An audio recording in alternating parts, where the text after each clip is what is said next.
Hello and welcome to a special edition of Positional Play with myself, Dave Davis.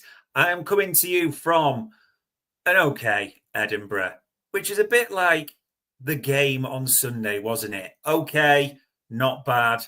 Some things to like, some things we didn't like. In fact, when I think of this game now, and it was a friendly, it doesn't count. That's why Ryan Gravenberch, suspension didn't carry over for this one. Remember that. It's all a bit meh. Do you know that Gattuso, the one where he says sometimes it's good, sometimes that probably sums up a little bit of Sunday, doesn't it? But we're here to talk about the positions players took up, maybe the positions players didn't cover at the same time as well. The system, the tactics, the analysis, we are going to all chat about it. Throw your comments in the chat panel. I'll try and get some on the screen, although I am going to be quite focused and making sure I try and cover all the bits I wanted to. We can see it differently. But there are some key points I want to call out from this game. And we'll go area by area. I mean, the easiest one to start with is the holy goalie. He was back. Some people thought Mamardashvili might get the nod. He didn't. And Alice had a great game, didn't he, to be fair? I thought he was Liverpool's man of the match. Made that save from Mateta early on, made a couple of saves in the penalty shootout at the same time as well. Yeah, can't really fault Alisson for anything that happened in this one at all. That's not the biggest positive, don't get me wrong, but it was one there. Then you start moving through the team, don't you, ladies and gents? And Ibu, I thought Ibu made some decent blocks at times, won his headers. Never going to be an easy day against Mateta in the way Palace play off that. But from the centre-backs, I don't think you can have a go at Ibu whatsoever. It was just a day to forget for the captain, wasn't it? It really was across the board. Now, this is a one-off. I've seen people even saying today today, going back a few days, I'd say now, Virgil van Dijk, we have to manage him and all this. This was just a terrible day at the office, put it that way, for the skipper. It's a silly challenge, isn't it? That penalty. You can see Sars going away from goal. It is defending 101 a little bit. Don't dangle your foot in there. You know he wants it. That's what he's waiting for, of course. So there's that. The second one, and it's a glorious ball by Adam Wharton. And I'm not laying all the blame at the feet of the skipper. No way at all. But does he just charge out, doesn't he, a little bit? It was not a good day, particularly. It's one he will want to forget. And fronted up afterwards, didn't he, in the mix zone, said, it's not a good record, the last few at Wembley. We want to do better. I mean, Christ, Liverpool just never play well at Wembley, ever, do they? It's just the way it works. But definitely one you chalk off for the skipper. Be keen to make that right against Bournemouth on Friday. Now we're going to start talking about some of the interesting areas from me, and probably one of the first key focus. Milos Kerkez, who seemed to spend the great majority of the day, especially in build-up, quite close to Virgil van Dijk. Now, if you think about Milos Kerkez and Bournemouth last season, what were his strengths? What really shone through? It was that pace, power, never injured might come into the mix for you, but almost like a road runner for the Hungarian left-back, couldn't he? Would go up and down all day. Strong? Great. Also, probably the biggest strength that I'm sure analysts will quote, the ability to get the ball into the box repeatedly. And we're not just talking getting to the byline and whipping it in all the time, but the ability to pick across, as we saw many times. And to be fair, we saw one example yesterday, didn't we? Do you remember that late run where he actually puts a beautiful cross in and Mo Salah just has to put it either side of Dean Henderson and it's 3-2. But he didn't, so it won't get talked about. But this is the big thing I want to talk about with Kerkez. And this is why the shape is as it is on the screen. Kerkez spent most of his time level there. And in fact, in terms of the passing metric, he was a passing left back for this game. I think literally, if you look at the stats, there's only Virgil and Dominic Szoboszlai actually played more passes in this game than Milos Kerkez. He didn't leave home very often at all. Which it intrigued me, because one of the things I was wondering was, if that's the case, you diluting his almost attributes for me a little bit, was the first thing I was thinking. But the second thing is, again, it's game one. So it's not, it's not a serious game. It's not a competitive game. I know you'll argue different, but why did you buy Milos Kerkez then, if that is the longer term plan? Because there was other left backs linked, wasn't there? Kerkez, remember, who's now at Real Madrid. Aïnouri, who went to City. And part of the favouring, it seemed, for Kerkez above Aïnouri was that ability to bomb on, wasn't it? And also, when you thought about this setup, and I've got it on screen, and it kind of dilates to a bit further forward, Cody Gakpo loves to come inside, didn't you? So who was going to provide that width high and wide? Cody Gakpo loves to drift. We know his signature move, and we'll talk about Cody Gakpo soon. But yeah, not saying he had a bad game and he won challenges. The only thing you do just have a little bit of concerns too strong, but just a wonder over is likes to go to ground, Kerkez. And I always like a defender, sort of selfishly, who likes a challenge. Of course they do. But is the balance right there? I just wonder. And actually, it kind of got ignored this as well. Everyone talked about the first goal and Wirtz and Ekitike, and of course we will get to them. But what almost got ignored was Kerkez had actually pushed on. If you do get a minute just to watch that back, just look at where he's gone. He'd actually almost occupied a Palace defender, just creates a teeny bit of space for Florian Wirtz as well to pick that. I'll be honest, I only really saw this when I watched it back, but yeah, just the threat he can be. I don't know. A withdrawn fullback, a ball-playing defender. I'm not saying he can't do that. I'm more saying, are we getting the best of Milos Kerkez? Maybe this is the plan. Who knows? Maybe it's still being worked out. But that is the question mark there, isn't it? In that area. In the middle, people. I've seen a few saying this as well. I don't want to be too harsh on Dominic Szoboszlai or Curtis Jones, because last season, that double pivot, we all know it was McAllister and Gravenberch. That was the starting double pivot. It was usually Szoboszlai as the 10, wasn't it? That's how it worked. Now, Szoboszlai has been playing as the 8 pre-season. In fact, we actually saw it as the 8 the end of last season, didn't we, at the same time? So that's got to come into the mix.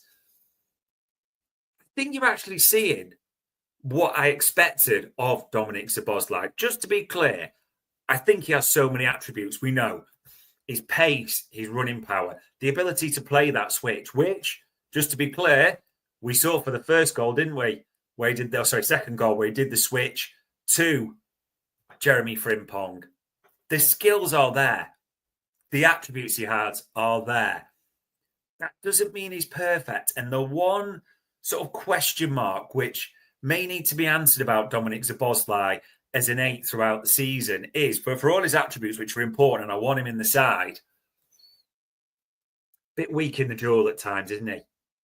Does he do enough to win the ball? And by the way, before anyone disagrees with that, I'm just working on a statistical basis.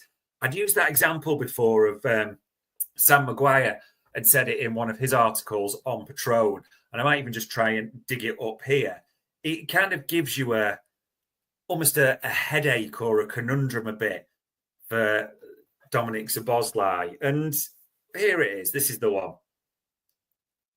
This is the line, or a bit of a piece, shall we say, from Sam Maguire's Patron on Dominic Szoboszlai against that club Athletic, the Athletic Bilbao. Out of possession, he still worries me. Against Athletic Club, he failed to win a single tackle and he won just 43% of his ground duels. It was the same issue against Brighton last term when he was used in a deeper role. I just thought in this one again, I mean, everyone was guilty of this before, I'm saying it. He got caught on the ball a few times or made a few poor decisions, but everyone who played in the double pivot at some stage did that. But it's just a question mark, isn't it, around Dominic Szoboszlai? And I don't know what the answer is. Maybe it's the trade-off you have to accept because the positives are there. The running ability, the covering runs, the pings across the pitch.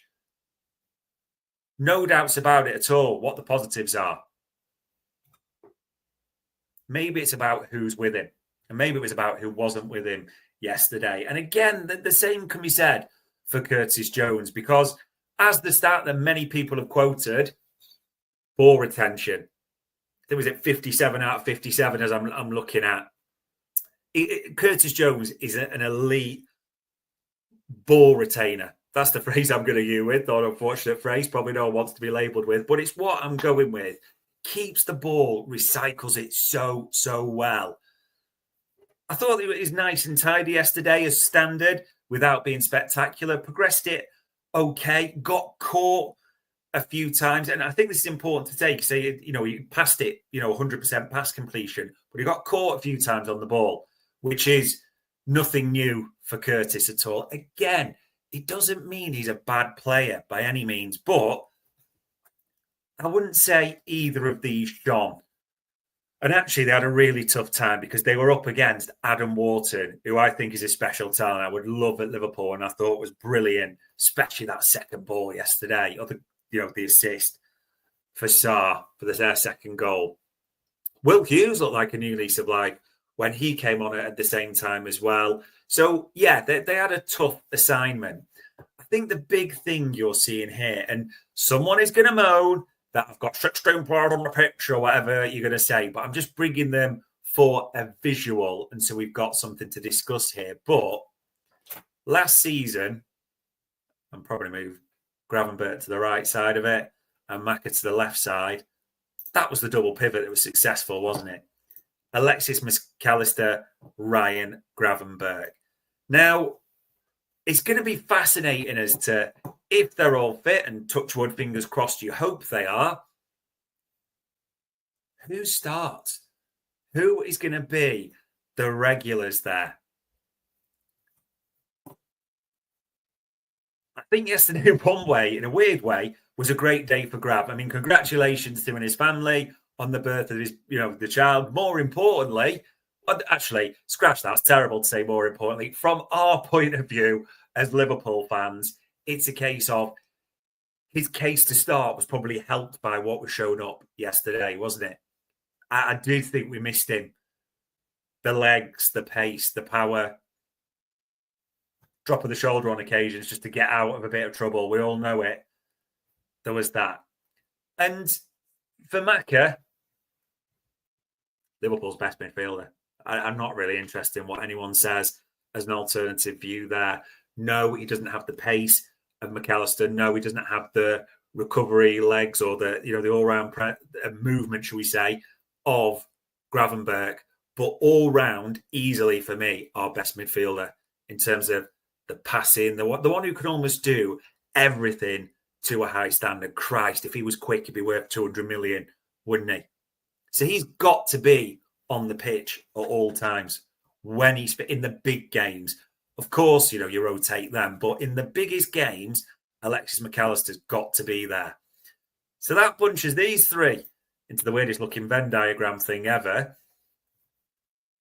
Well, if Mac has got to be one or on the pitch for the big games, and Arne Slot wants to continue this way with Florian Wirtz as the 10, this is the big question, isn't it? What are the combos? How does it work? People will still say McAllister, Szoboszlai, that's still a great combo.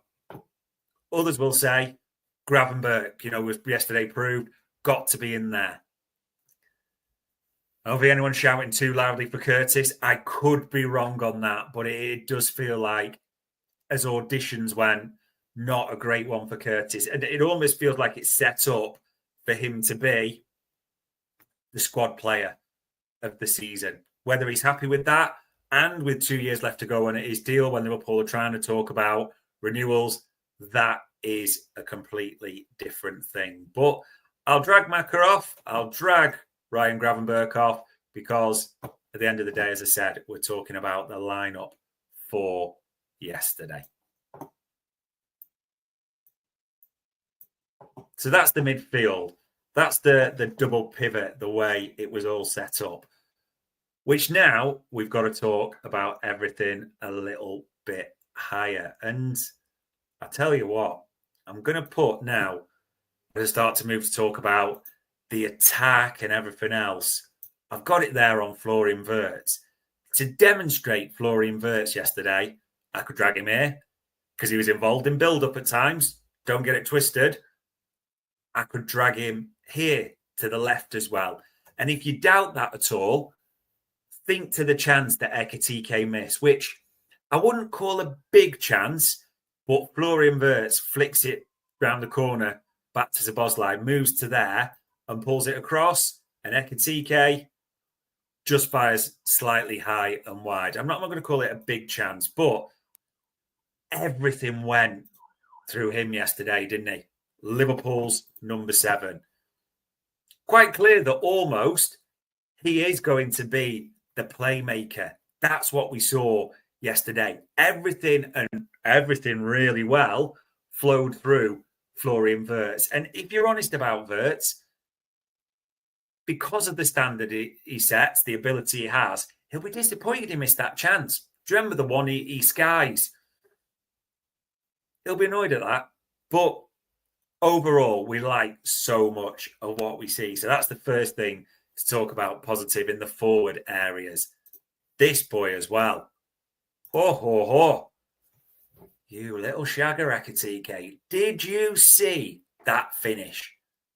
That one where, to be fair, Florian Wirtz puts the information on the pass, but fires it in somewhere around here, doesn't it? Turns inside and bang, beautifully curled into the bottom corner. I didn't really get the doing his hands like the silence bit, but who really cares? If he bangs them in like that, he can celebrate all he wants all day, every day. What I like, though, about Florian Wirtz, as we saw, Hugo Ekitike, linked well. Do you remember that little flick on where he comes back and flicks it around the corner? Brilliant. But also, on the left here, gave Chris Richards a few nightmares, didn't he, when Chris Richards drifted out to the left? I thought that was brilliant at times. Yeah, worked hard. Everything you wanted to see from Hugo Ekitike was there. Really was yesterday. So much heart and enjoyment to take from that performance. And the reason I've dragged him into there in the middle is that Wirtz Ekitike understanding just seemed to be there from the off, didn't it? No one created more chances than Wirtz. 4 chances he created during the game for us. Hugo Ekitike responsible for half the side's XG. Those two, and before everyone jumps on for Isak and all that other stuff I get, because people totally miss what I was saying with the tweet yesterday, but we're talking about yesterday, them two from the attacking sense were the big positive. I don't know how anyone can say any different. Maybe God's listening because the sun's come out brightly, so apologies if that's reflecting there, but so much to like about that. Then we come to the others in wide. Mo Salah, the Egyptian king, the demigod, a player, my favourite player, just to be clear for anyone who said bias, not analysing it fairly. Screw all touches in the first half, wasn't there? Absolutely bog-all, hardly involved. I mean, I think just 20 passes he attempted and a success rate of 65% for the Egyptian king. We just didn't get him involved, especially in that first half. The only thing I would say is, You never know, but I think if you remember it, he gets it early. It's the one where Gakpo's offside because Wirtz takes the touch. It's such a shame we saw Wirtz take that, because I think if he leaves it, it does go into Gakpo's path, which we where it was intended for, and it's great there. But yeah, I mean, we're talking about a player last season, and we know how far away from everyone he was, but it was just so below his stats across the board. I mean, the penalty, someone's going to jump on, aren't they? 2 penalties. His last 2 at High and Hansen. What has anyone noticed? What I would say about Mo, he has changed his technique, as someone put on the social medias earlier today. He he takes that side, big breath, and the side and round. He's just kind of breath and up, and it's going. Go back to what we know. And his record is far better than people make out. So that is a different discussion. The one thing Mo will be most disappointed with, that chance. Remember the one that Kerkez, makes for him. He'll be disappointed with that. Don't get that twisted at all.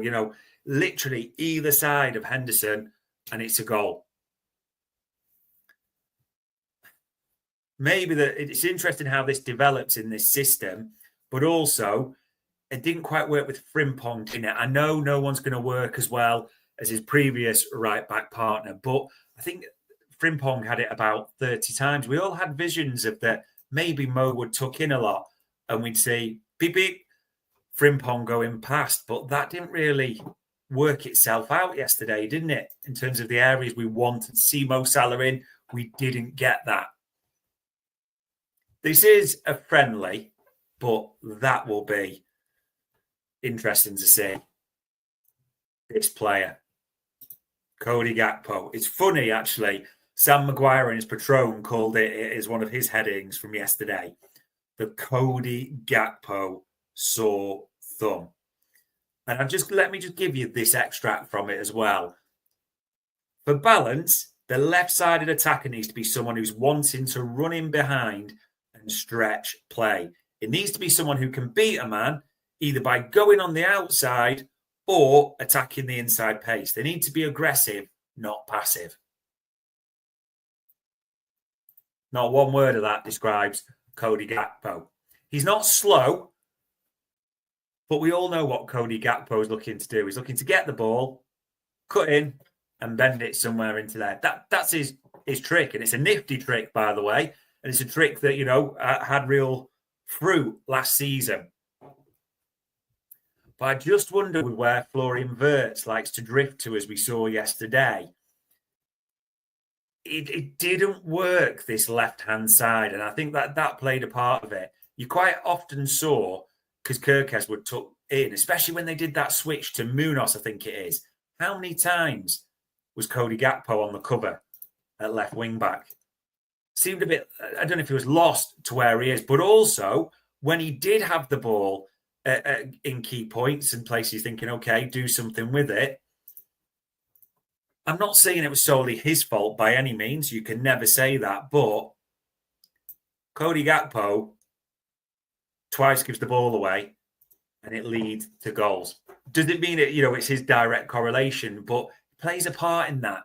It just didn't work.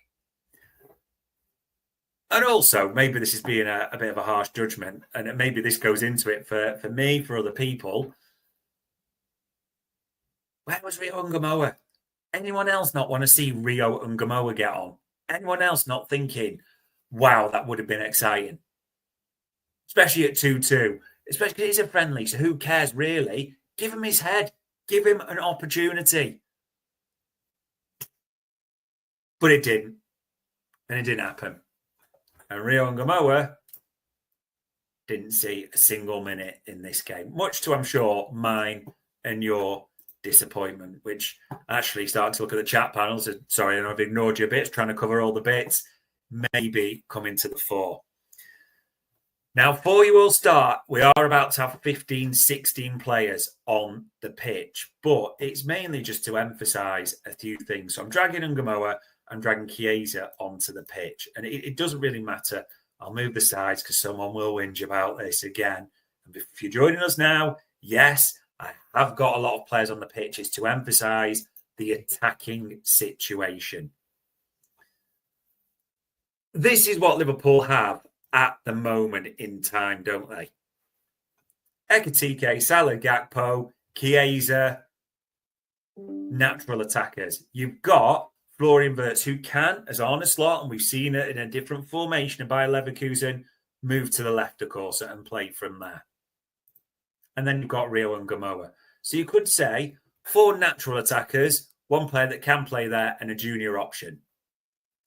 I think the thing we're all seeing at the moment is that isn't as strong as last season, especially if you think back to yesterday when it wasn't going well.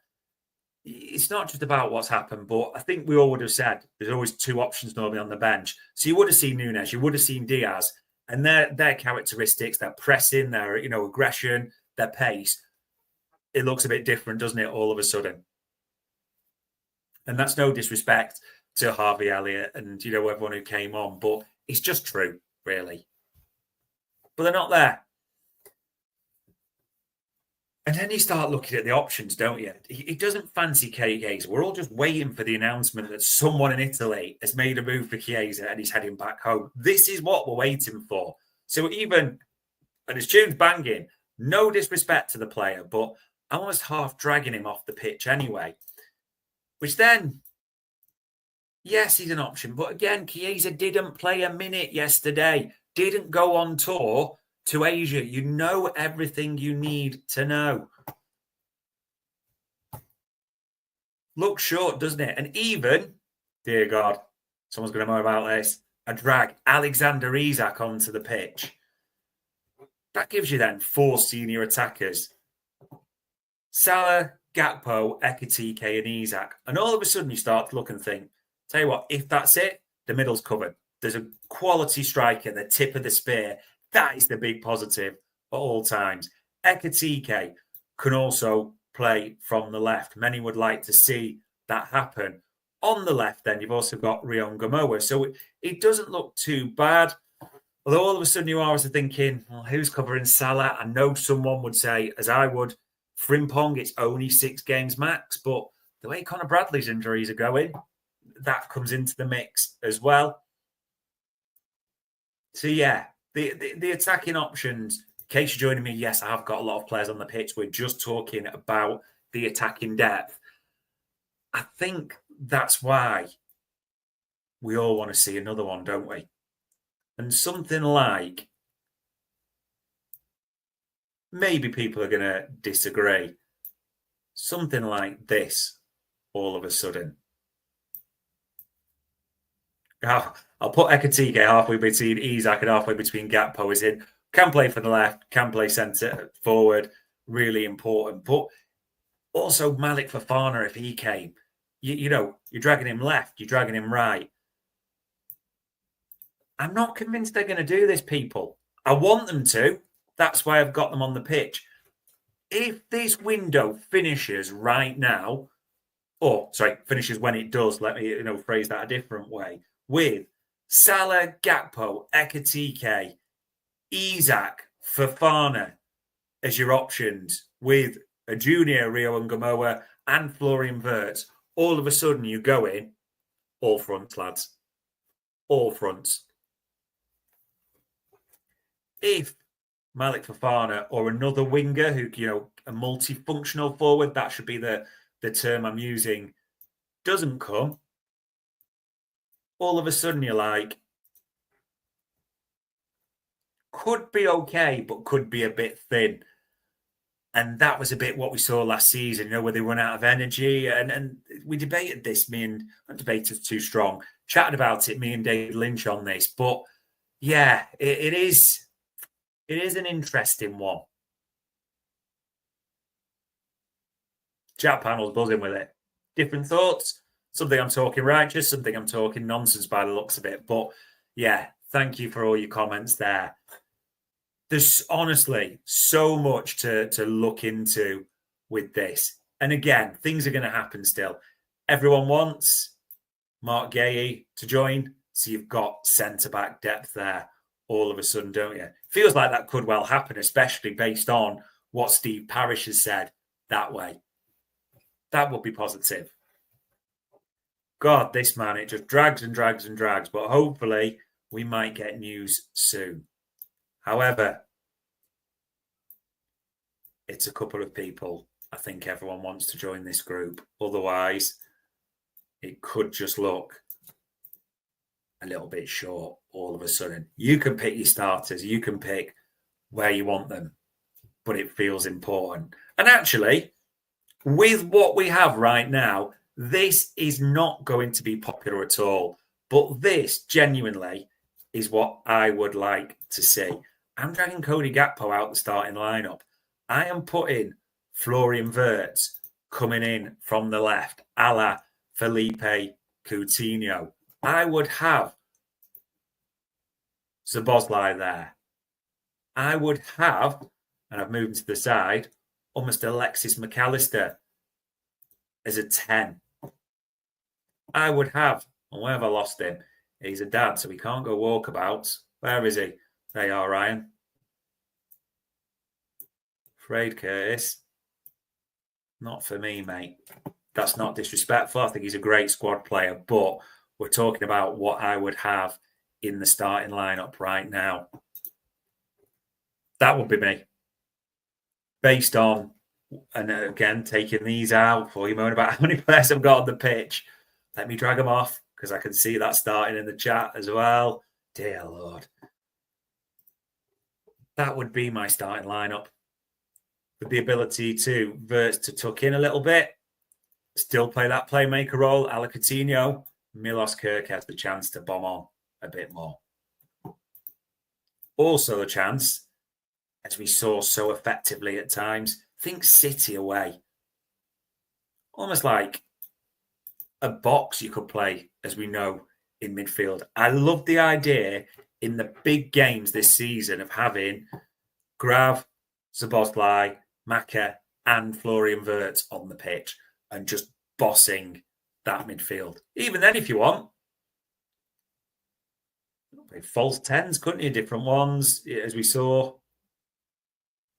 But for me, right now, and I know people are disagreeing, that's absolutely fine. It's all a game of opinions. That would be, for me, the strongest lineup right now. Listen, it's one game. It's a pre-season friendly, really, the Charity Shield, Community Shield, against Bournemouth. Would it surprise me if Salah banged, Gakpo started and got one? Absolutely not. But there are just a few systematic things to talk about and work out. Interested to see what happens with Milos Kerkez. I've dragged him off the pitch there, but is it again going to be Curtis and Dominic Szoboszlai in the double pivot? What will Bournemouth take from that? It will be interesting to see.